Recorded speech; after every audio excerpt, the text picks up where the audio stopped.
There's about 7.5 billion people on this planet with you right now. It's really kind of mind-blowing. And then you think of your physical size next to this universe that you find yourself in.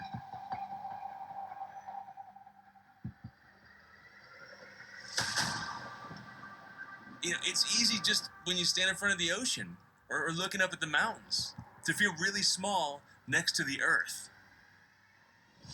But our Earth that makes you feel so small, 1,300,000 could fit inside of our sun. That kind of blows my mind.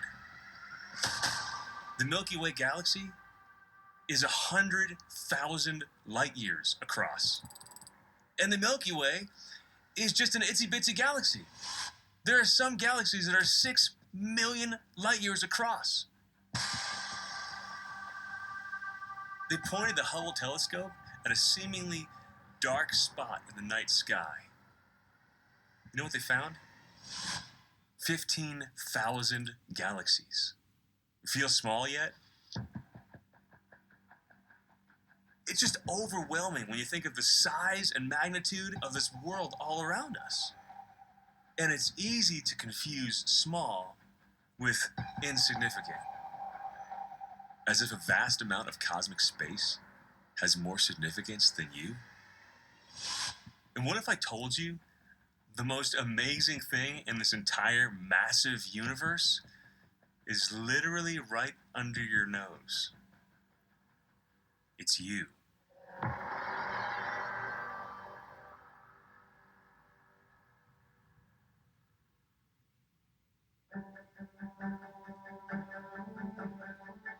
You. Who are you? You're strange, irrepeatable, one of a kind. In all this universe, you stand out. In the entire history of this planet, there has never been a you. And when you're gone, to the end of the world, there will never be another you ever again. You know, it's easy to marvel at the mystery of this universe, but have you ever stopped for a minute just to be in awe of the mystery of you? And if you think about it, you're kind of a miracle. I mean, the odds of you existing at all are so astronomically small. I mean, you almost didn't exist.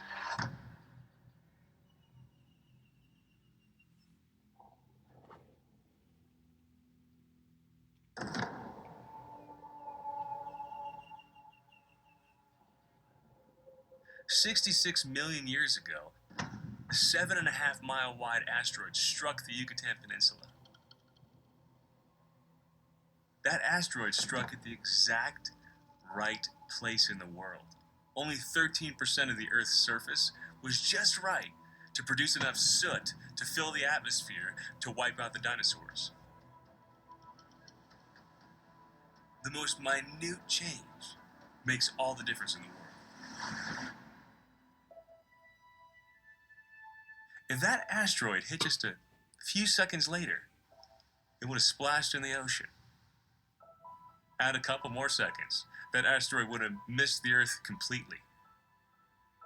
That means at the moment of the Big Bang, when all this matter was sent into the void, that rock was already set in motion and destined to strike the Earth at that precise place, at that precise moment that would change everything. And when you think about it, the same is true for you. The margin of error for you to be here is probably even smaller. So you don't even have to exist. Think of how many things throughout the course of the history of the universe had to go just right for you to be here right now. It seems almost impossible. From the very first humans, from Adam and Eve till now. My gosh, if there was a caveman 40,000 years ago that ran right instead of left to get away from that saber-toothed tiger, he might not have met your great caveman grandma. And you wouldn't be here. You are incredibly unlikely. But here you are. So from the first explosion of the universe, you were set in motion. Maybe a good place to start as we ponder the meaning of life would be to start by looking at you. The human body is a remarkable thing. Your body is made up of about 37 trillion cells, all with specific functions to make up one incredible machine. Your heart beats 100,000 times per day. Your eyes can distinguish up to 7.5 million different colors. Your fingers can feel a ridge as small as 13 nanometers in size. If all the DNA in your body were uncoiled, it would stretch out to about 10 billion miles. But at the center of it is the crown jewel, your brain. In every way it's been tested, the brain is still far superior to the most powerful computers in existence. A piece of brain tissue the size of a grain of sand contains 100,000 neurons and 1 billion synapses, all communicating with each other. Brain information travels up to an impressive 268 miles per hour. That's faster than a Formula One race car. Your brain can process an image that your eyes have seen for as little as 13 milliseconds, less time than it takes for you to blink. Your brain's storage capacity is considered virtually unlimited and is capable of 10 quadrillion processes per second. So your physical body, just your physical existence, it's absolutely amazing. Sure, there are trillions of stars in our galaxy. There are tens of trillions of living cells in your body, each in its own way, more spectacular than a lifeless star. But is there more to you than just that? A growing amount of evidence seems to suggest that there is. When we look at the neuroanatomy of our brain is doing something for us more than just biologically. In fact, we often make the distinction between brain and mind, whereas brain is this organ. But what is mind? What is consciousness? What does it mean to have a will? My name is Paul Camerata, and I am the chairman of the Department of Neurosurgery at the University of Kansas Medical Center. There are a number of things that you can measure about the brain: the biochemical, the physiologic, the electrical activities of the brain. During surgery, I see this a lot. I can stimulate the brain, measure a response on the finger. But is that all there is? I mean, is it just a physical reality? Can you measure your ability to imagine? Can you measure a thought? Can you measure love? Many eminent neuroscientists have studied the relationship between the mind, consciousness, and the brain, that you are physical, our body, and that you're also spiritual or other than physical. To imagine that all of this is just physical and that there's nothing beyond that, it's really hard to fathom. There was a French journalist a number of years ago. He suffered this stroke in part of his brainstem that rendered his body useless. In fact, his body could not even tell people that he was in there, and he was sent to a nursing home. He could move one eye, and by doing that, he eventually was able to let one of his caregivers know that he was in there, that he was conscious, and he wrote this entire book by moving his eye. When someone would get to the appropriate letter, he would move it, and he wrote this entire book, The Diving Bell and the Butterfly. A critical portion of his brain was dead, and his body could do nothing. He was obviously still there. One of the really cool things that I get to do on a fairly regular basis is something called awake brain surgery. So we'll actually do surgery on someone who remains awake, and we're stimulating a part of the brain, and the hand moves. And the person is aware that I made the hand move, that they didn't make the hand move. It's just an electrical impulse, but the will for that person, the intellect of that person is elsewhere. When you look at the biochemical, the physiologic, the electrical activities of the brain, And then you think of the other things the brain can do, the higher cognitive functions, the thinking, the intellect, the will to do something, to go beyond yourself. It has to point to something greater. I think we all have this sense that our self, that our identity is more than just our biology. For example, as I'm sitting here, if by some strange happenstance I woke up, a month from now from an accident and my legs were gone, would I be any less here? Am I just my biology? Am I reduced if my biology is reduced? How much of me could I lose? A finger, a hand, an arm? I'm still 100% here, aren't I? I'm not gone just because pieces of my body are gone. So I think we all have this sense that we're more than our physical makeup. We're more than our biology. We never look at a person who's without a limb and say they're not quite fully human. They're fully human. They're beyond biological.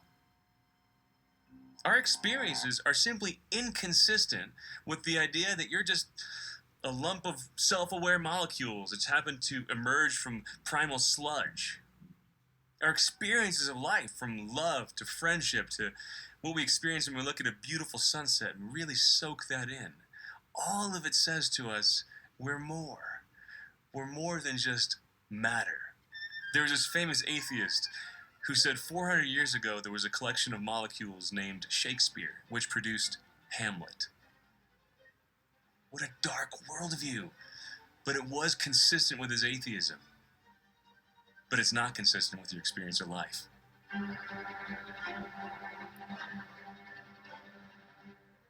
When I begin a new piece, it's the most thrilling and exciting thing. Just the actual beginning, when you have just that blank page, the fruit blanche, these endless possibilities. When I sit down to an icon, it's a very intimate process. The excitement that I feel that wells up inside of me is not like anything else that I encounter, really. And I think there's that thrill of that discovery. There's always a feeling of discovery, I think, in great art. It usually starts on things that are very basic. For instance, the harmony. Depending on who I'm depicting in the icon, there's a lot of sketching and planning that goes into that process. It may not say things literally in words, but it certainly can speak the language of emotion and the language of ideals. The human person has always been trying to share this part of themselves that they don't even necessarily have the words to describe what it is, but they still had to make that sculpture. They still had to make that painting. There was something in them that was driving them to do this, to express this. We find that this art is not only transformative, it's really a way of showing who we are.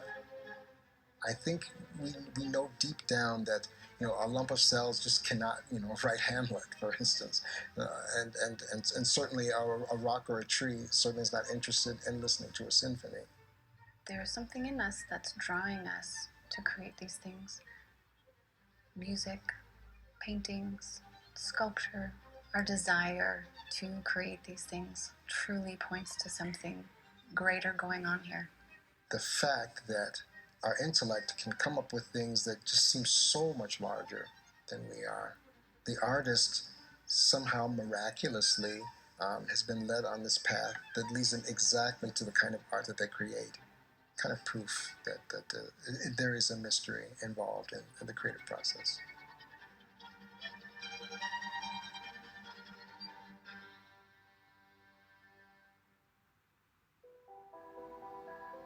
Human beings are often referred to as the rational animal.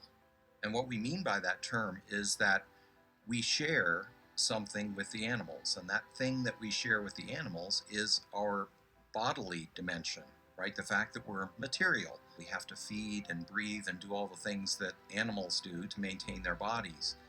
But when we say that we're rational animals, it means that there is something else to us which is absolutely unique. Something which the animals don't share. That means that we think, that we can will freely, that we can love. So that rational part of us, which makes us a particular kind of being, not just an animal, is precisely what we call the soul. The soul is the spiritual part of us. There is a part of us which is free of matter, doesn't take up space. Strictly speaking, it doesn't exist in time either. The human soul is that capacity to both know and to love, which is the animating principle in the human being, without which the human body is not a living body. So much so that in the absence of a soul, a body is a corpse. That rational ability, that ability to freely will and to love, it goes on living even after the animal part of us, the material part of us, our bodily dimension, ceases to exist.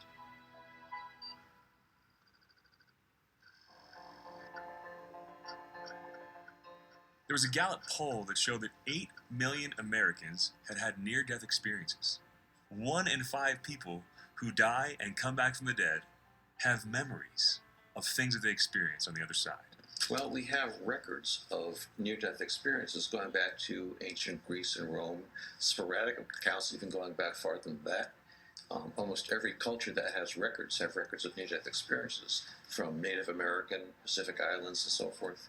And around the globe today, we see the same types of experiences reported in every study, every country where we look for it. And these aren't just anecdotal stories. Thanks to modern medicine and the way we document things today, we have thousands of documented cases and a growing number of peer-reviewed clinical studies that point to experiences that are impossible unless there's more to you than just your body, that point to the existence of something within a human being that transcends the physical. During a near-death experience, what's reported is that like almost a spiritual body, if I can call it like a soul-like body, leaves the physical body. And when it leaves, it actually has the capacity to see, the capacity to hear, the capacity to think, to reflect. People having memories of conversations that had happened in the waiting room. That couldn't happen unless the person's soul went through the wall into the waiting room and saw it. People describing things they saw while they were dead. Like one person who described a shoe outside of a hospital ledge, high up, nowhere near her. She would never have seen this shoe. And she described in great detail what this shoe looked like, that there was a worn toe and a lace resting under the heel. And the psychologist who talked to this person had to climb out onto the ledge and saw it, and concluded that the only way for her to see this shoe would be if she were floating outside the window and looking at it up close. He is clearly shown in the drawing of a 6-year-old girl who nearly drowned and was resuscitated in the hospital in the United States. And in the drawing you see a happy and smiling girl up here watching her own resuscitation with many correct details like the external chest compression, etc. Doctor standing here. People from 6 years don't know exactly how to resuscitate people. And one study gets even stranger. Shows that 80% of the people who were born blind, who have near-death experiences, come back with vivid descriptions of things they had seen. They were seeing for the first time. They couldn't even imagine what sight was, but then described things they had seen in great detail. I mean, these are blind people most of whom are blind from birth, right? So they've never had a visual image before. They can do comparative shape analysis and comparative color analysis. For example, you know, the color of that nurse's hair is the same as the color of the shoelace of this other nurse, or whatever the case may be. All those experiences, which are carefully documented, point to something that I think we all kind of know on a gut level. That you, that me, that we're more than a big bag full of bones, muscle, and water. That there's something more to us than just our body. Something that goes on, even after bodily death. This notion that there's nothing outside of us. No spiritual reality to seek, or if there is, it's irrelevant to my happiness, my daily life. It's completely unique in all of human history. I mean, look, if you were just a body then the only thing that would matter would be keeping those molecules polished and well fed and working out. And that should be enough, right? Just achieve excellence, end it there. If you were just a body, then just achieving some level of pleasure should be enough too, right?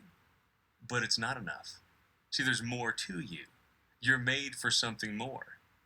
That part of you that asks the question, what do I make out of this life? The part of you that experiences love and knows that it's leading you to an even greater love. That part of you is your soul. C.S. Lewis said, if we find ourselves with a desire that nothing in this world can satisfy, the most probable explanation is we're made for another world. If you have a desire that nothing in this world can fill, that's because there's something bigger than this world that's going to fill it. There's a reason you want real meaning, real life, real joy, real happiness. There's an immaterial part of you that won't just die when your body does. It goes on forever. So from the moment that you were conceived, you will always be. That's mind-blowing. So where does this come from?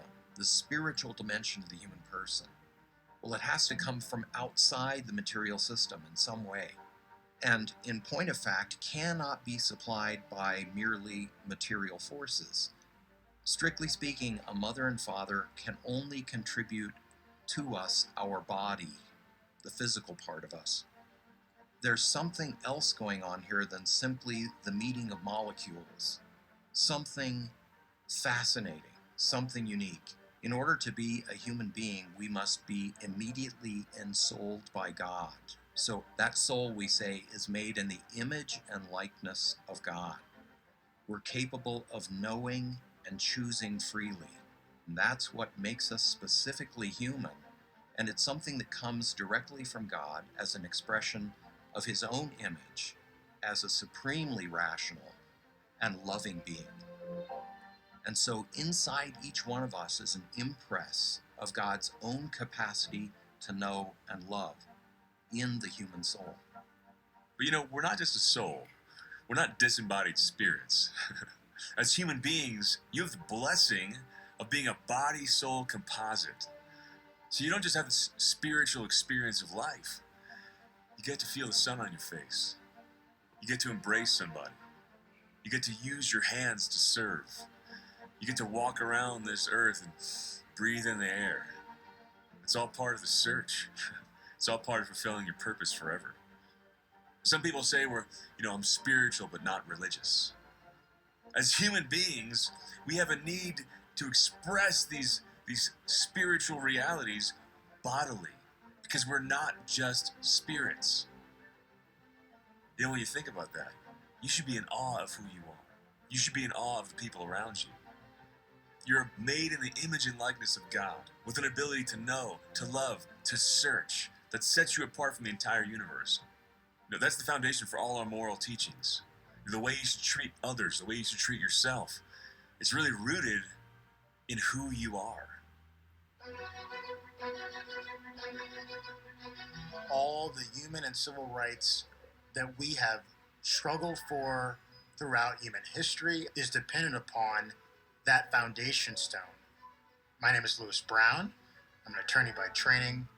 I live in Washington, D.C. and defend religious freedom and all that which is the foundation for the human and civil rights that we enjoy in the United States. And so if we are to move forward with all these other human and civil rights, the right to work, to healthcare, to housing, to all of these other things, we must get those foundational rights correct.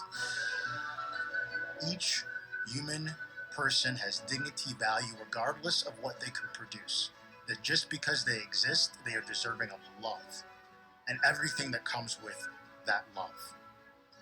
I have rights that God has given me that no government, no law can take away. It's not what some call positivism that says my rights are whatever the majority says they are. The majority changes. 160 plus years ago, probably the majority of voting citizens in the United States said, I had zero rights, that I was property. And the fact that they said that didn't change the eternal truth that I was made in the image of God and that I am deserving of human dignity and human freedom and all of the human and civil rights that come along with that. In the same way today, there are certain human and civil rights that every human person is deserving of because of their inherent human dignity. And so you have a right to life, you have a right to religious freedom, and that the poor, the downtrodden, the marginalized, those who are materially impoverished, those who are vulnerable, they are deserving of love, and that we must meet the demands of love for them.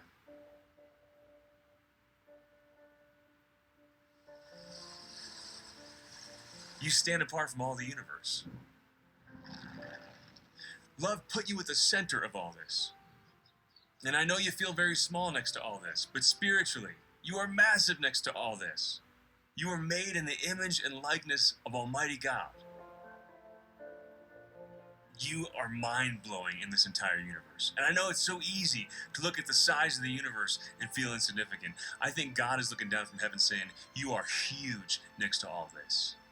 What beauty you have in this universe. You have a soul, you have an intellect and a human will. You can know, you can love, you can make choices. As big as a galaxy is, can it make a choice? No. But you can, and so can I. As magnificent as Mount Everest is, it will someday erode and be a thing of the past. But your soul will last longer than that. Galaxies will fade away someday, and you'll still be around.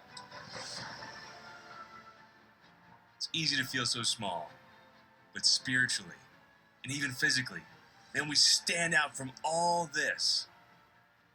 And why? Why are we here? I think maybe we're here because all this was just a stage that was set so that we could enter into it, to meet the one who set this whole stage, the one who asked the question, what are you looking for?